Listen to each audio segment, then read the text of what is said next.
नमस्कार विद्यार्थी मित्र, कालच्या तासामध्ये आपण नागरी सहकारी बँकेची जी काही कार्य आहेत तर त्या कार्यांसंदर्भात माहिती पाहत होतो. कालच्या तासात शेवटचं कार्य आपण पाहिलं की सुरक्षा खणाची किंवा सुरक्षा कप्प्याची जी काही सुविधा आहे तर ती सुविधा नागरी सहकारी बँका आपले जे काही सभासद आहेत तर त्या सभासदांना किंवा ग्राहकांना उपलब्ध करून देत असतात. मग या ग्राहकांकडं जे काही मौल्यवान वस्तू असतात, सोने चांदीची दागिने असतात, तर ती घरामध्ये ठेवली तर चोरीला जाण्याची भीती असते, म्हणून ती सुरक्षित राहावीत यासाठी काय केलं जात असतं तर बँकांमध्ये जी काही सुरक्षा खणाची किंवा सुरक्षा कप्प्याची जी काही सुविधा उपलब्ध करून दिली जात असते तर त्या सुरक्षा खणामध्ये किंवा सुरक्षा कप्प्यामध्ये ही किमतीवान जी काही दागिने आहेत तर ती दागिने अनेक ग्राहक किंवा अनेक सभासद ठेवत असतात. त्यानंतर जी महत्त्वाची जी काही दस्तऐवज किंवा कागदपत्र असतात, एखाद्या सहकारी संस्थेचे भाग खरेदी केलेले असतील तर त्या संदर्भातली भाग प्रमाणपत्र असतात, ठेव ठेवलेली असेल तर त्या संदर्भातली ठेव प्रमाणपत्र असतात, त्यानंतर कर्जरोखे खरेदी केलेली असतील तर त्या संदर्भातली कर्जरोखे प्रमाणपत्र असतात, शासनाची अल्पबचत प्रमाणपत्र खरेदी केलेली असतील तर त्या संदर्भातली अल्पबचत प्रमाणपत्र उपलब्ध झालेली असतात. त्यानंतर एखादी मालमत्ता खरेदी केलेली असेल, जमीन खरेदी केलेली असेल किंवा घर खरेदी केलेलं असेल तर त्या संदर्भातले जे काही दस्तऐवज आहेत तर ते दस्तऐवज हे मौल्यवान किंवा किमतीवान दस्तऐवज असतं. तेव्हा अशी महत्त्वाची जी काही दस्तऐवज किंवा कागदपत्र आहेत तर ती सर्व कागदपत्र सुरक्षित राहावीत यासाठी अनेक वेळा हे ग्राहक किंवा सभासद काय करत असतात तर बँका ज्या सुरक्षा खणाची किंवा कप्प्याची सुविधा उपलब्ध करून देत असतात तर त्या सुरक्षा खणामध्ये किंवा त्या कप्प्यामध्ये ही जी काही कागदपत्र आहेत किंवा मौल्यवान वस्तू आहेत तर त्या वस्तू ठेवल्या जात असतात किंवा ठेवत असतात. तर त्यासाठी ज्या नागरी सहकारी बँका आपले जे काही सभासद आहेत तर त्या सभासदांना अशा प्रकारची महत्त्वाची कागदपत्र, दस्तऐवज आणि जे काही किमतीवान दागिने आहेत तर ती दागिने सुरक्षित ठेवता यावेत यासाठी सुरक्षा खणाची किंवा सुरक्षा कप्प्याची जी काही सुविधा आहे तर ती सुविधा या नागरी सहकारी बँका आपले जे काही सभासद आहेत तर त्या सभासदांना किंवा ग्राहकांना उपलब्ध करून देत असतात. तेव्हा विद्यार्थी मित्रांनो, तर यानंतर आपल्याला या ज्या काही नागरी सहकारी बँका तर या बँका पुढचं जे काही कार्य आपल्या सभासदांसाठी किंवा ग्राहकांसाठी पार पडत असतात तर ते कार्य आहे आधुनिक बँकिंग सेवा किंवा सुविधा पुरवण्याचं जे काही कार्य आहे तर ते कार्य पार पडत असतात. मग या आधुनिक बँकिंग सुविधांमध्ये कुठल्या सुविधांचा समावेश होत असतो तर ATMची जी काही सुविधा आहे तर ती सुविधा या नागरी सहकारी बँका आपले जे काही ग्राहक आहेत तर त्या ग्राहकांना उपलब्ध करून देत असतात, आपल्या सभासदांना उपलब्ध करून देत असतात. अनेक वेळा या ज्या काही नागरी सहकारी बँका तर या बँका काय करत असतात तर बाजारपेठेमध्ये किंवा बाजार तळावर ATMची जी काही सुविधा आहे तर ती सुविधा उपलब्ध करून देत असतात किंवा बस स्टँडवर ही जी काही ATMची सुविधा आहे तर ती सुविधा उपलब्ध करून देत असतात, रेल्वे स्टेशनवर ATMची सुविधा उपलब्ध करून देत असतात. तर अशा अनेक गर्दीच्या ठिकाणी किंवा अनेक लोक ज्या ठिकाणी एकत्र जमतात अशा गर्दीच्या ठिकाणी ही जी काही ATMची सुविधा आहे तर ती सुविधा या नागरी सहकारी बँका आपल्या ग्राहकांसाठी किंवा सभासदांसाठी उपलब्ध करून देत असतात. त्यामुळं ग्राहकांना ज्या वेळेस पैशाची आवश्यकता भासेल त्यावेळेस ATM मधून आवश्यक तेवढा जो काही पैसा आहे तर तो पैसा उपलब्ध करून घेता येत असतो किंवा प्राप्त करून घेता येत असतो. तेव्हा नागरी सहकारी बँका आपले जे काही सभासद किंवा ग्राहक आहेत तर त्या ग्राहकांना अशा प्रकारची जी काही ATM सारखी जी काही आधुनिक सुविधा आहे तर ती सुविधा उपलब्ध करून देण्याचं कार्य पार पडत असतात. त्यानंतर इलेक्ट्रॉनिक फंड ट्रान्सफर म्हणजे बँकेमध्ये ही जी काही नागरी सहकारी बँक आहे तर ती बँक काय करत असते, आपली जी काही रक्कम आहे तर ती रक्कम जर आपल्याला दुसऱ्या ठिकाणी पाठवायची असेल तर आपल्याला पूर्वी काय करावं लागायचं असं डिमांड ड्राफ्टच्या साहाय्यानं ती रक्कम स्थानांतरित करावी लागायची. परंतु अलीकडं ह्या ज्या काही बँका आहेत तर या बँका काय करतात तर हे जे काही इलेक्ट्रॉनिक मशीन उपलब्ध झालेलं आहे तर त्या इलेक्ट्रॉनिक मशीनचा वापर करून आपल्या ग्राहकांची जी काही रक्कम आहे तर ती रक्कम एका ठिकाणाहून दुसऱ्या ठिकाणी ट्रान्सफर किंवा हस्तांतरित करून देण्याचं जे काही कार्य आहे तर ते कार्य पार पडत असतात. तर त्यासाठी इलेक्ट्रॉनिक फंड ट्रान्सफर ही जी काही सुविधा आहे तर ती सुविधा या नागरी सहकारी बँका आपले जे काही सभासद आहेत किंवा ग्राहक आहेत तर त्या ग्राहकांना उपलब्ध करून देत असतात. त्यानंतर कोर बँकिंग सारखी जी काही सुविधा आहे तर ती सुविधा या नागरी सहकारी बँका आपले जे काही ग्राहक आहेत तर त्या ग्राहकांना उपलब्ध करून देत असतात. त्यानंतर मोबाईल बँकिंग सुविधा आहे, म्हणजे मोबाईलवरून जे काही सर्व आर्थिक व्यवहार आहेत तर ते आर्थिक व्यवहार करण्यासंदर्भातली जी काही सुविधा आहे तर ती सुविधा या नागरी सहकारी बँका आपले जे काही ग्राहक आहेत तर त्या ग्राहकांना उपलब्ध करून देत असतात. त्यानंतर इंटरनेट बँकिंग सुविधा, ही जी काही सुविधा आहे तर ही सुविधा सुद्धा नागरी सहकारी बँका आपले जे काही सभासद आहेत तर त्या सभासदांना उपलब्ध करून देत असतात. आणि क्रेडिट कार्ड, डेबिट कार्ड यासारख्या जे काही सुविधा आहेत तर त्या सुविधा सुद्धा राष्ट्रीयकृत बँकांप्रमाणे या नागरी सहकारी बँका आपले जे काही ग्राहक आहेत तर त्या ग्राहकांना उपलब्ध करून देत असतात.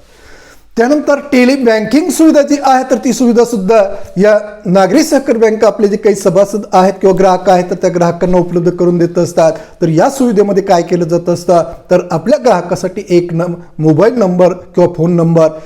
निश्चित केला जात असतो आणि त्या फोनवरून किंवा त्या नंबरवरून फोन आल्यानंतर ही जी काही बँक नागरी सहकारी बँक आहे तर ती बँक त्याच्या खात्यामधील सर्व जे काही व्यवहार आहेत तर ते व्यवहार पूर्ण करत असते आणि खात्यामधील रकमेसंदर्भात त्याला आवश्यक ती जी काही माहिती आहे तर ती माहिती उपलब्ध करून देण्याचं जे काही कार्य आहे तर ते कार्य ही नागरी सहकारी बँक पार पाडत असते. तर अशा पद्धतीनं म्हणजे ग्राहकांना फोनद्वारेच आपले जे काही आर्थिक व्यवहार आहेत तर ते आर्थिक व्यवहार करता यावेत यासाठी टेली बँकिंग सुविधा जी आहे तर ती सुविधा या नागरी सहकारी बँका आपले जे काही ग्राहक आहेत तर त्या ग्राहकांना उपलब्ध करून देण्याचं जे काही कार्य आहे तर ते कार्य पार पाडत असतात. तर अशा वेगळ्या प्रकारच्या ATMची सुविधा, इलेक्ट्रॉनिक फंड ट्रान्सफरची सुविधा, कोर बँकिंगची सुविधा, इंटरनेट बँकिंगची सुविधा, त्यानंतर मोबाईल बँकिंगची सुविधा आणि क्रेडिट कार्ड, डेबिट कार्ड आणि टेली बँकिंग, तर अशा विविध प्रकारचे जे काही आधुनिक बँकिंग सुविधा आहेत तर त्या सुविधा आपल्या ग्राहकांना उपलब्ध करून देण्याचं जे काही कार्य आहे तर ते कार्य या नागरी सहकारी बँका पार पाडत असतात. त्यानंतर पुढचं कार्य या बँका पार पाडत असतात की स्वयंरोजगारास मदत करणे. तर नागरी सहकारी बँकाचे जे काही सभासद आहेत तर ते सभासद आपण पाहिलं की आर्थिकदृष्ट्या दुर्बल असतात. आपली उपजीविका भागावी म्हणून हे जे काही सभासद आहेत तर ते सभासद किंवा हे ग्राहक वेगळ्या प्रकारचे जे काही लहान मोठे व्यवसाय आहेत तर ते व्यवसाय करत असतात. कुणी वाहन दुरुस्तीचा व्यवसाय करत असतं, कुणी इतर वेगळ्या प्रकारची जी काही यंत्र आहेत म्हणजे घरामध्ये वापरली जाणारी जी काही घरगुती यंत्र आहेत किंवा गृहोपयोगी वस्तू आहेत तर त्या वस्तू जर नादुरुस्त झाल्या तर त्या दुरुस्त करण्यासंदर्भातले काही व्यवसाय आहेत तर ते व्यवसाय अनेक लोक या शहरी भागामध्ये किंवा नागरी भागामध्ये करत असतात. तेव्हा अशा प्रकारचे जे काही व्यवसाय आहेत म्हणजे वाहन दुरुस्तीचा व्यवसाय करणारी व्यक्ती असेल, सायकल दुरुस्तीचा व्यवसाय करणारी व्यक्ती असेल किंवा इतर घरगुती जी काही उपकरणं आहेत तर ती उपकरणं दुरुस्त करण्याचा व्यवसाय जर काही व्यक्ती करत असतील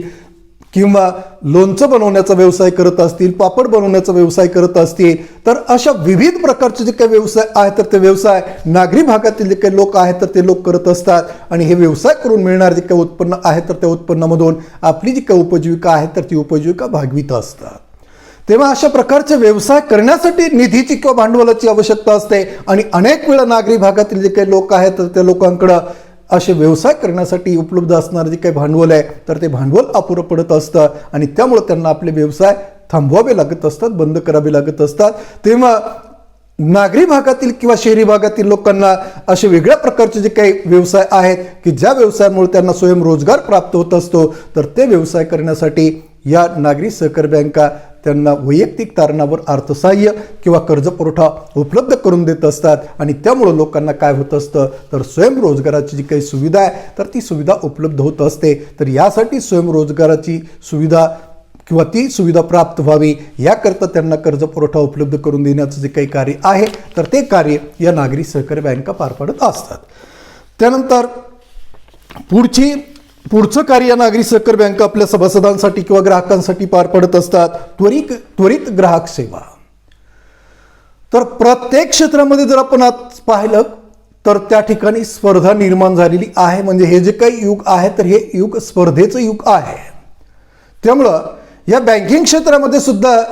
स्पर्धा निर्माण झालेली आहे. या बँका काय करतात तर जास्तीत जास्त ग्राहक आपल्याकडे आकर्षित व्हावेत, आपल्या बँकेद्वारे पुरवल्या जाणाऱ्या जे काही सुविधा आहेत तर त्या सुविधांचा जास्तीत जास्त उपभोग लोकांनी घ्यावा. कारण या बँकांना या बँकिंग सुविधा पुरवल्यामुळं उत्पन्न प्राप्त होत असतं. तेव्हा जास्तीत जास्त उत्पन्न आपल्याला कसं मिळेल यासाठी प्रत्येक बँक काय करत असते तर जास्तीत जास्त सुविधा कमी म्हणजे खर्चामध्ये जास्तीत जास्त सुविधा आपल्या ग्राहकांना उपलब्ध करून देण्याचं किंवा त्वरित उपलब्ध करून देण्याचं जे काही कार्य आहे तर ते कार्य पार पडत असतात. तेव्हा ह्या जे काही नागरी सहकारी बँका, तर या बँका सुद्धा काय करत असतात, तर इतर जे काही बँका आहेत तर त्या बँकांपेक्षा आपले जे काही ग्राहक आहेत तर त्या ग्राहकांना ज्या वेगळ्या प्रकारच्या बँकिंग सुविधा आहेत, म्हणजे चेक वटवण्याची सुविधा असेल, रक्कम स्थानांतरित करून देण्याची सुविधा असेल, त्यानंतर ATMची सुविधा असेल, टेली बँकिंगची सुविधा असेल, डेबिट कार्डची सुविधा असेल, त्यानंतर क्रेडिट कार्डची सुविधा असेल, इंटरनेट बँकिंगची सुविधा असेल, तर अशा विविध प्रकारच्या जे काही सुविधा आहेत तर त्या सुविधा काय करत असतात, तर विना विलंब उपलब्ध करून देत असतात. कारण या सुविधा उपलब्ध करून दिल्यामुळे नागरी सहकारी बँकेला काय होत असतं, तर पैसे मिळत असतात, त्यांना उत्पन्न मिळत असतं. तेव्हा आपल्या उत्पन्नामध्ये प्रचंड वाढ घडून यावी यासाठी ग्राहकांना,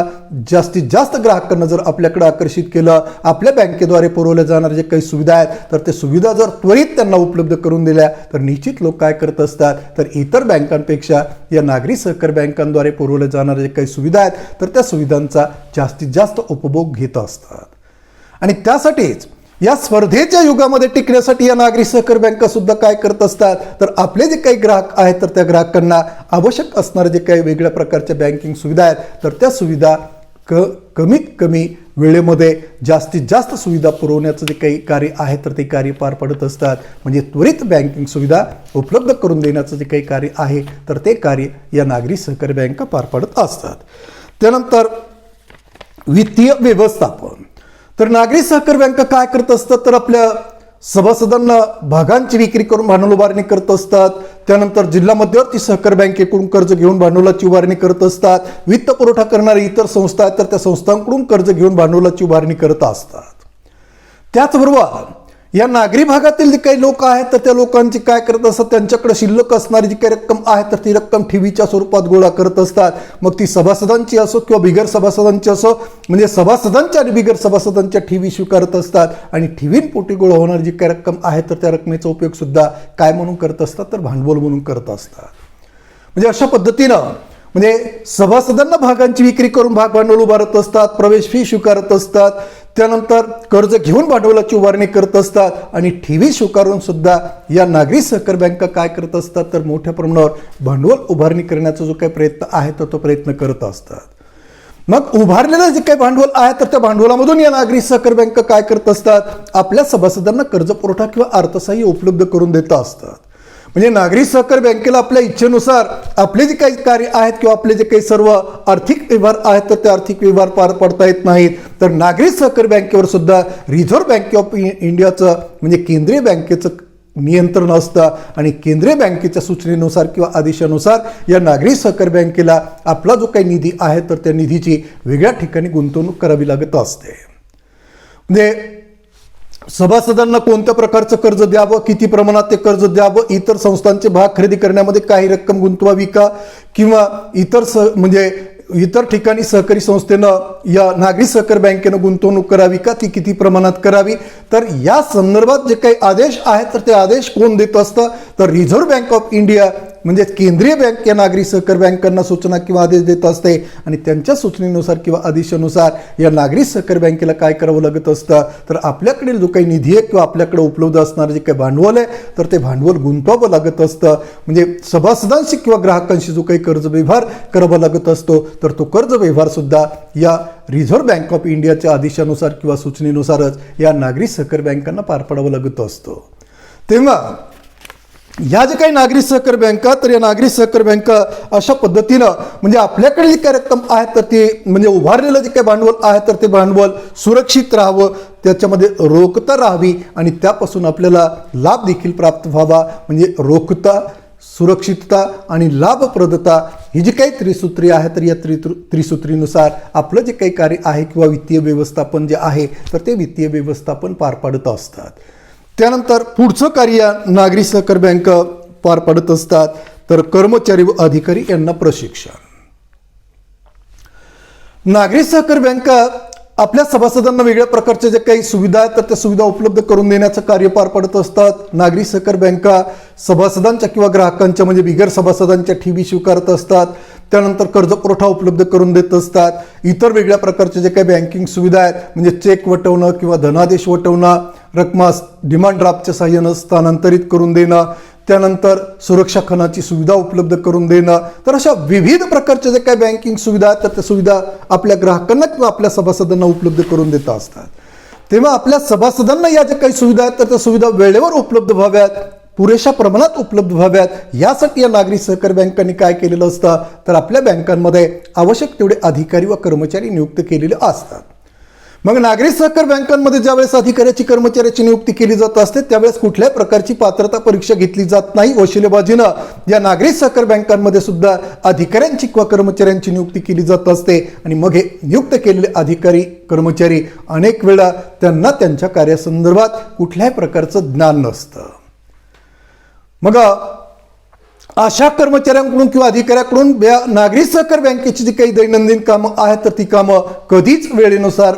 पार पाडली म्हणजे अगदी कार्यक्षमपणे पार पाडली जात नाहीत आणि त्यामुळं या नागरी सहकारी बँकेचं व्यवस्थापन हे अकार्यक्षम बनत असतं आणि अकार्यक्षम व्यवस्थापन हे अधोगतीचं लक्षण असतं. म्हणून नागरी सहकारी बँकेचं व्यवस्थापन कार्यक्षम बनावं, प्रत्येक कार्यनियमाला अनुसरून वेळच्या वेळी पार पाडलं जावं, यासाठी काय आवश्यक असतं तर या नागरी सहकारी बँकेमध्ये नियुक्त केलेले जे अधिकारी कर्मचारी आहेत तर त्यांना त्यांच्या कार्यासंदर्भात शिक्षण प्रशिक्षण देणं आवश्यक आहे, महत्त्वाचं आहे. आणि म्हणून नागरी सहकारी बँका आपल्या बँकेमध्ये नियुक्त केलेले जे काही अधिकारी कर्मचारी आहेत तर यांना प्रशिक्षण देणारे जे काही संस्था आहेत तर त्या संस्थांमध्ये पाठवत असते आणि त्या ठिकाणी त्यांना त्यांच्या कार्यासंदर्भात जे काही शिक्षण प्रशिक्षण आहे तर ते शिक्षण व प्रशिक्षण देण्यासंदर्भातली जी काही सुविधा आहे तर ती सुविधा उपलब्ध करून देत असते. आणि त्यामुळं काय होत असतं प्रत्येक अधिकाऱ्याला कर्मचाऱ्याला अशा प्रकारचं त्यांच्या कार्यासंदर्भातील शिक्षण प्रशिक्षण मिळाल्यामुळं आपलं जे काही कार्य आहे आपल्यावर सोपवलेली जी काही जबाबदारी आहे तर ती जबाबदारी ते कार्य हे अधिकारी कर्मचारी कार्यक्षमपणे पार पडत असतात आणि परिणामी नागरी सहकारी बँकेचं व्यवस्थापन